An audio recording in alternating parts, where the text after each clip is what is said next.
जय श्री कृष्ण। आज प्रारंभ करने जा रही हूँ श्रीमद् भगवद गीता का 16वां अध्याय, जिसका नाम है दैवासुर संपद विभाग योग। इस अध्याय का नाम दैवासुर संपद विभाग योग इसलिए है क्योंकि जो दोनों संपत्तियों का यहाँ वर्णन हुआ है, दैवी और आसुरी, वह परस्पर एक दूसरे के बिल्कुल विरुद्ध हैं। अर्थात दैवी संपत्ति कल्याण करने वाली है और आसुरी संपत्ति बांधने वाली है तथा नीच योनियों और नरकों में ले जाने वाली है। तो जो साधक इन दोनों विभागों को ठीक तरह से, ठीक रीति से जान लेगा, वह आसुरी संपत्ति का सर्वथा त्याग कर देगा। आसुरी संपत्ति का सर्वथा त्याग होते ही दैवी संपत्ति स्वतः प्रकट हो जाएगी।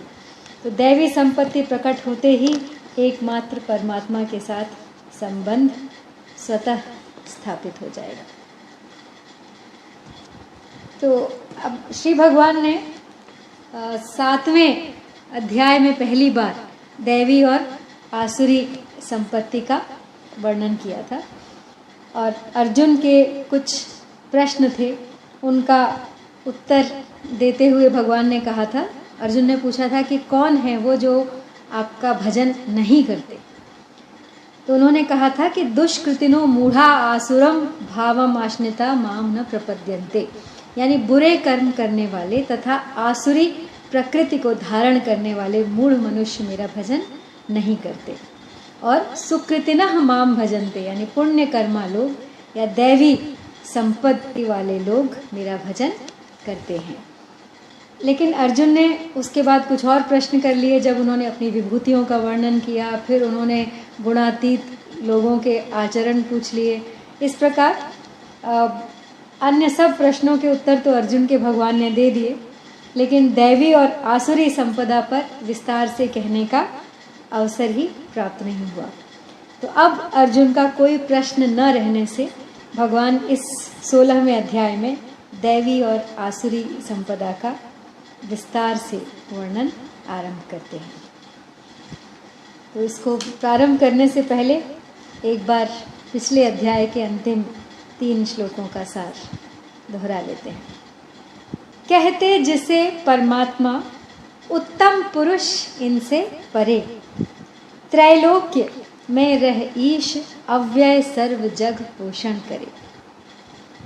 क्षर और अक्षर से परे मैं श्रेष्ठ हूँ संसार में, इस हेतु पुरुषोत्तम कहाया वेद लोकाचार में। तज मोह पुरुषोत्तम मुझे जो पार्थ लेता ज्ञान है, सब भांति वह सर्वज्ञ हो भजता मुझे मतिमान है।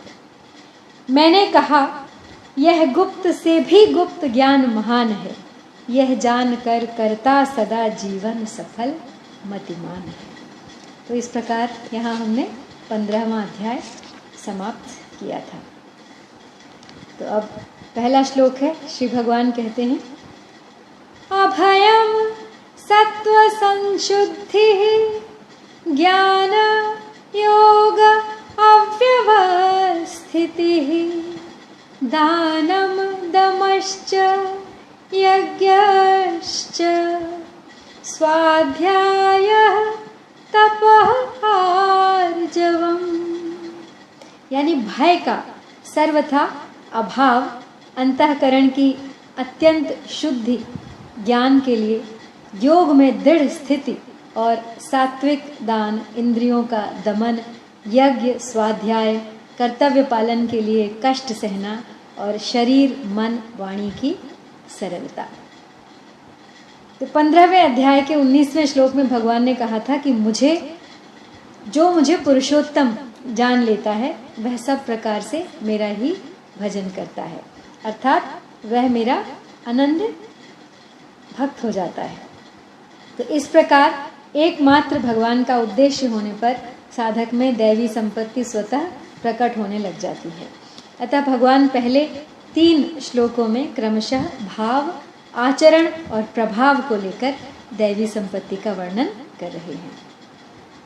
तो पहले जो शब्द आया है वो है अभयम, तो अनिष्ट की आशंका से मनुष्य के भीतर जो घबराहट होती है उसका नाम भय है, और उस भय के सर्वथा अभाव का नाम अभय है। तो भय दो तरह से होता है, बाहर से और भीतर से।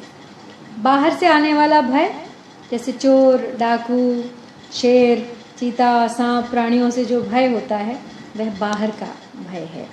और यह भय शरीर नाश की आशंका से होता है कि हमें कुछ नुकसान पहुंचेगा, हमें मार देगा। परंतु जब यह अनुभव हो जाता है कि यह शरीर नाशवान है और जाने वाला ही है, तो फिर भय नहीं रहता। अब जैसे बीड़ी, सिगरेट, अफीम, भांग, शराब आदि के व्यसनों को छोड़ने का एवं व्यसनी मित्रों से अपनी मित्रता टूटने का जो भय होता है वह मनुष्य की अपनी कायरता से ही होता है। कायरता छोड़ने से यह भय नहीं होता। फिर अपने वर्ण आश्रम आदि के अनुसार कर्तव्य पालन करते हुए उसमें भगवान की आज्ञा के विरुद्ध कोई काम न हो जाए। हमें विद्या पढ़ाने वाले, अच्छी शिक्षा देने वाले आचार्य, गुरु, संत, महात्मा, माता पिता आदि के वचनों की आज्ञा की अवहेलना न हो जाए। हमारे द्वारा शास्त्र और कुल मर्यादा के विरुद्ध कोई आचरण न हो जाए। इस प्रकार का भय भी बाहरी भय कहलाता है। परंतु यह भय वास्तव में भय नहीं है, प्रत्युत यह तो अभय बनाने वाला भय है। ऐसा भय तो साधक के जीवन में होना चाहिए। ऐसा भय होने से ही वह अपने मार्ग पर ठीक तरह से चल सकता है।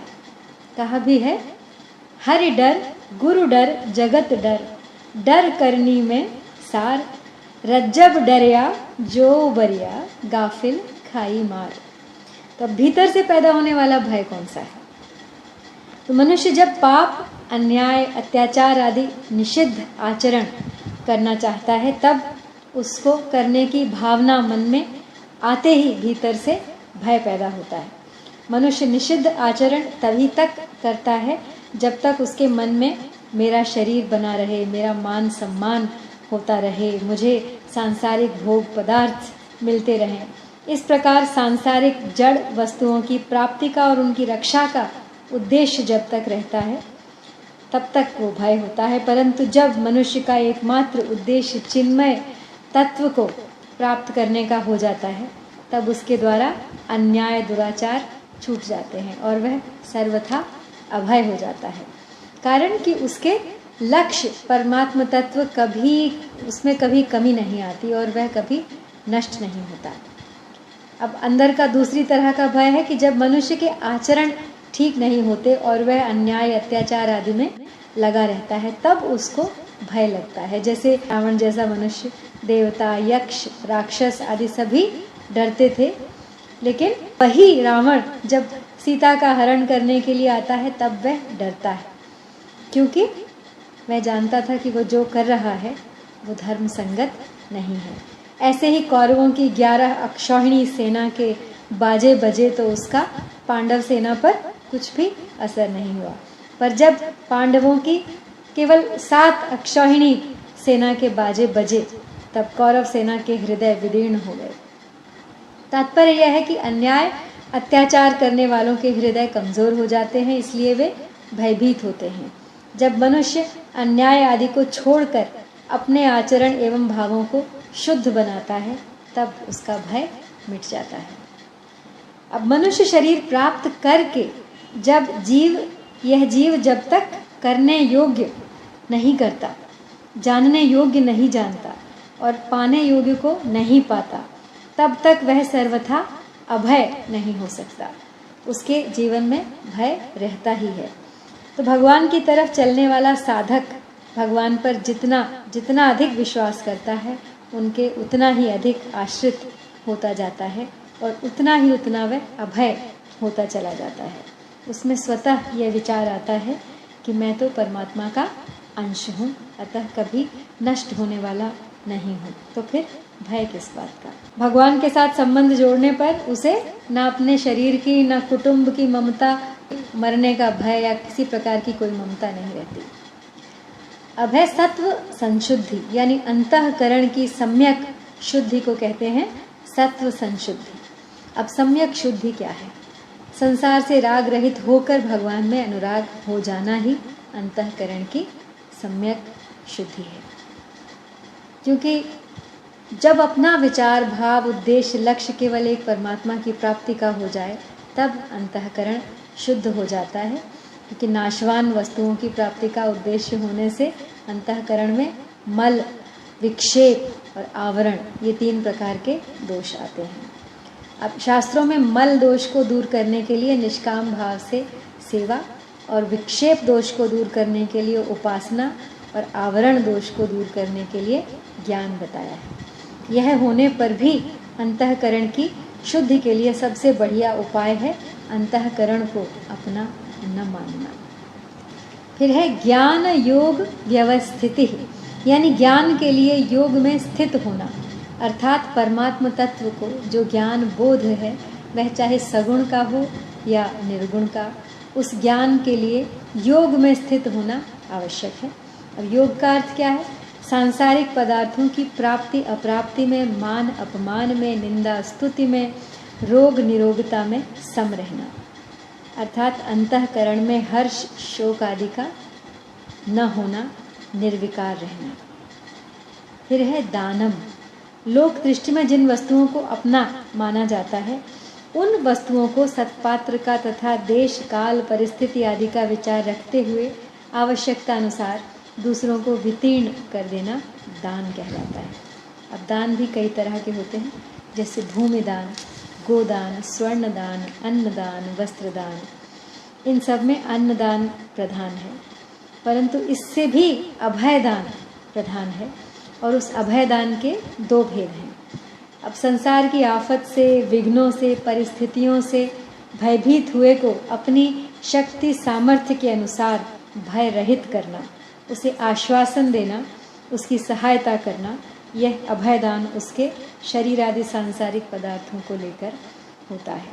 अब संसार में फंसे हुए व्यक्ति को जन्म मरण से रहित करने के लिए भगवान की कथा आदि सुनाना, गीता, रामायण, भागवत आदि ग्रंथों को एवं उनके भावों को सरल भाषा में लोगों को बताना, ऐसा कल्याण यदि हो जाए तो भगवान बहुत राज़ी होते हैं।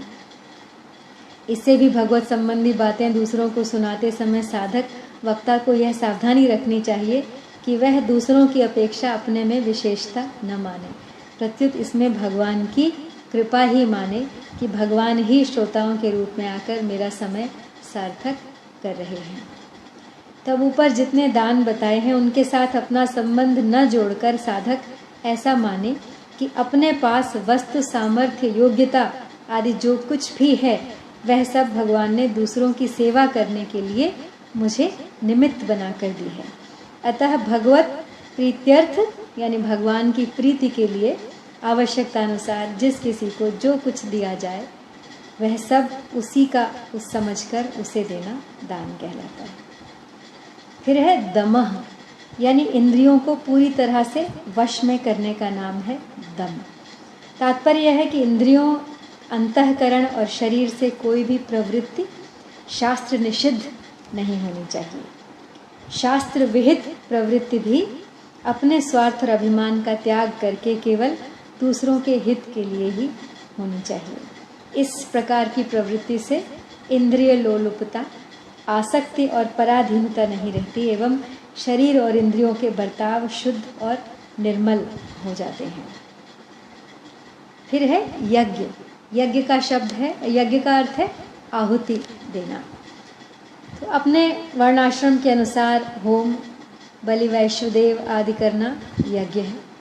इसके सिवाय गीता की दृष्टि से अपने वर्ण, आश्रम, परिस्थिति आदि के अनुसार जिस किसी समय जो कर्तव्य प्राप्त हो जाए उसको स्वार्थ और अभिमान का त्याग करके दूसरों के हित की भावना से या भगवत प्रीत्यर्थ करना यज्ञ है। इसके अतिरिक्त जीविका संबंधी व्यापार, खेती आदि तथा शरीर निर्वाह संबंधी खाना पीना, चलना फिरना, सोना जागना, देना लेना आदि सभी क्रियाएं अगर भगवान की प्रीति के लिए की जाएं तो यज्ञ है। ऐसे ही माता पिता, आचार्य, गुरुजन आदि की आज्ञा पालन करना, उनकी सेवा करना, उनको मन, वाणी, तन और धन से सुख पहुंचाकर उनको उनकी प्रसन्नता प्राप्त करना और गौ, ब्राह्मण, देवता, परमात्मा आदि का पूजन करना, सत्कार करना ये सभी यज्ञ कहलाते हैं। फिर है स्वाध्याय। अपने ध्येय की सिद्धि के लिए भगवत नाम का जप और गीता, भागवत, रामायण, महाभारत आदि के पठन पाठन का नाम है स्वाध्याय। फिर है तप। भूख प्यास, सर्दी गर्मी, वर्षा आदि सहना भी एक तप है, पर इस तप में भूख प्यास आदि को जानकर सहते हैं। वास्तव में साधन करते हुए अथवा जीवन निर्वाह करते हुए देश काल परिस्थिति आदि को लेकर जो कष्ट, आफत, विघ्न आदि आते हैं उसको प्रसन्नता पूर्वक सहना ही तप कहलाता है, क्योंकि इस तप में पहले किए गए पापों का नाश होता है और सहने वाले में सहने की एक नई शक्ति और एक नया बल आता है। तो साधक को सावधान रहना चाहिए कि वह उस तपोबल का प्रयोग दूसरों को वरदान देने में, शाप देने या अनिष्ट करने में तथा अपनी इच्छा पूर्ति करने में न लगाए। प्रत्युत उस बल को अपने साधन में जो बाधाएं आती हैं उनको प्रसन्नता से सहने की शक्ति बढ़ाने में ही लगाए। फिर है आर्जवम, यानी सरलता, सीधेपन को आर्जव कहते हैं। यह सरलता साधक का विशेष गुण है। यदि साधक यह चाहता है कि दूसरे लोग मुझे अच्छा समझें, मेरा व्यवहार ठीक नहीं होगा तो लोग मुझे बढ़िया नहीं मानेंगे, इसलिए मुझे सरलता से रहना चाहिए, तो यह एक प्रकार का कपट है। इसमें साधक में बनावटीपन आ जाता है, जबकि साधक में सीधा सरल स्वभाव स्वतः ही होना चाहिए। सीधा सरल होने के कारण लोग उसको मूर्ख, बेसमझ कह सकते हैं, पर उससे साधक को कोई हानि नहीं है। अपने उद्धार के लिए तो सरलता बहुत ही काम की चीज़ है। कहा है कपट गांठ मन में नहीं, सबसों सरल स्वभाव, नारायण ता भक्त की लगी किनारे नाव। तो इसीलिए साधक के शरीर, वाणी और मन के व्यवहारों में कोई बनावटीपन नहीं रहना चाहिए, उसमें स्वाभाविक ही सीधापन होना चाहिए। तो अगला श्लोक है अहिंसा सत्यम क्रोध त्यागः शांतिः शांतिरुपैशुनम् दया भूतेष्वलोलुप्त्वं मार्दवम् ह्रीरचापलम्। यानी अहिंसा, सत्य भाषण, क्रोध न करना, संसार की कामना का त्याग, अंतःकरण में राग द्वेष जनित हलचल का न होना, चुगली न करना, प्राणियों पर दया करना, सांसारिक विषयों में न ललचाना, अंतःकरण की कोमलता, अकर्तव्य करने में लज्जा और चपलता का भाव। तो यहाँ अहिंसा मतलब शरीर, मन, वाणी, भाव आदि के द्वारा किसी का भी किसी प्रकार से अनिष्ट न करने को, अनिष्ट न चाहने को अहिंसा कहते हैं। तो वास्तव में सर्वथा अहिंसा तब होती है जब मनुष्य संसार की तरफ से विमुख होकर परमात्मा की तरफ ही चलता है, उसके द्वारा अहिंसा का पालन स्वतः ही हो जाता है।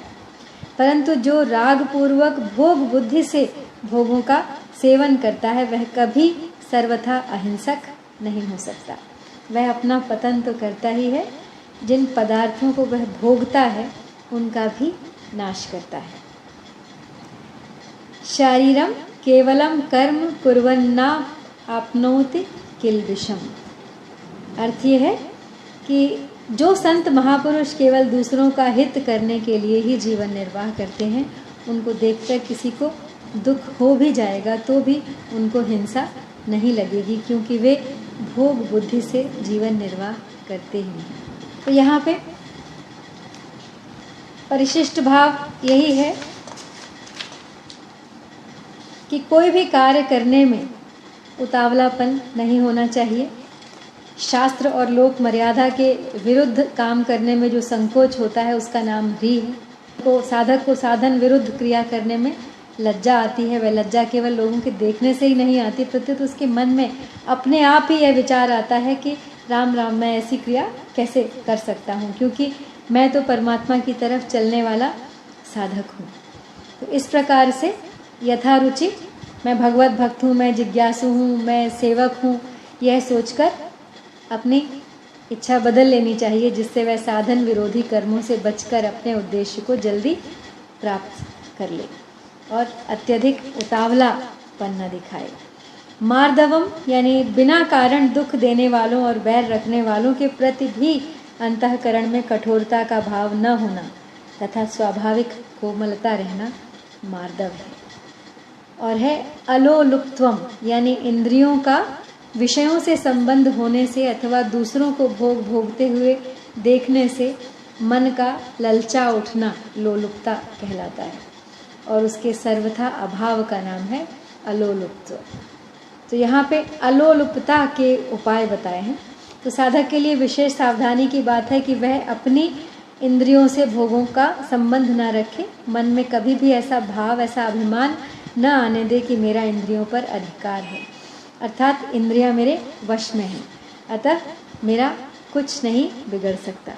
मैं हृदय से परमात्मा की प्राप्ति चाहता हूँ। अगर कभी हृदय में विषय लोलुपता हो गई तो मेरा पतन हो जाएगा और मैं परमात्मा से विमुख हो जाऊंगा। इस प्रकार साधक सावधान रहे और कहीं अचानक विचलित होने का अवसर आ जाए तो भगवान को पुकारे। अब स्त्री पुरुषों तथा जंतुओं की काम विषयक चेष्टा न देखे। यदि दिख जाए तो ऐसा विचार करे कि यह तो बिल्कुल 84 लाख योनियों का रास्ता है। यह चीज़ तो मनुष्य, पशु पक्षी, कीट पतंग, राक्षस, असुर, भूत प्रेत आदि मात्र जीवों में भी है, पर मैं तो 84 लाख योनियों अर्थात जन्म मरण से ऊंचा उठना चाहता हूँ। मैं जन्म मरण के मार्ग का पथिक नहीं हूँ। मुझे जन्म मरणादि दुखों का अत्यंत अभाव करके परमात्मा की प्राप्ति करना है। तो इस भाव को बड़ी सावधानी के साथ जागृत रखे और जहाँ तक बने ऐसी काम चेष्टा न देखे। साधारण मनुष्यों की दया यानी साधारण मनुष्य की दया में थोड़ी मलिनता रहती है। वह किसी जीव के हित की चेष्टा करता है तो यह सोचता है कि मैं कितना दयालु हूँ, मैंने इस जीव को सुख पहुँचाया, मैं कितना अच्छा हूँ, और इससे उसके अंदर दंभ आ जाता है। यह भी सही नहीं है। दूसरों के प्रति दया रखे लेकिन उस दया का अभिमान न करे। अपैशुनम यानी किसी के दोष को दूसरे के आगे प्रकट करके दूसरों में उसके प्रति दुर्भाव पैदा करना पिशुनता है और इसका सर्वथा अभाव ही अपैशुन कहलाता है। तो परमात्मा प्राप्ति का ही उद्देश्य होने से साधक कभी किसी की चुगली नहीं करता। ज्यों ज्यों उसका साधन आगे बढ़ता चला जाता है त्यों ही त्यों उसकी दोष दृष्टि और द्वेष वृत्ति मिटकर दूसरों के प्रति उसका स्वतः अच्छा भाव होता चला जाता है। और है अंत में शांति यानी अंतःकरण में राग द्वेष जनित हलचल का न होना शांति है, क्योंकि संसार के साथ राग द्वेष करने से ही अंतःकरण में अशांति आती है और उसके न होने से अंतःकरण स्वाभाविक ही शांत और प्रसन्न रहता है। तो आज यहीं समाप्त करती हूँ। जय श्री कृष्ण।